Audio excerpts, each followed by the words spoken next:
Hazrat Jubair bin Mut'im radiyallahu anhu says, while he was in the company of Hazrat Muawiyah with a Quraysh delegate, he, Hazrat Muawiyah, got the news that Hazrat Abdullah bin Amr bin As radiyallahu anhu says, soon there will be a king amongst the tribe Qahtan.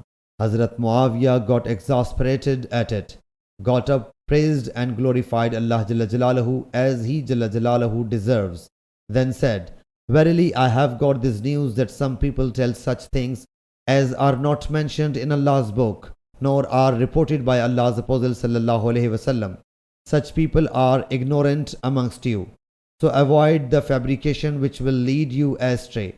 For I have heard Allah's Apostle sallallahu alaihi wasallam saying, this matter, caliphate, will remain in the Quraysh as long as they establish the religion, and whosoever harbors hostility against them, Allah Jalla Jalaluhu will overturn him on his face. Sahih Bukhari Hadith number 3500.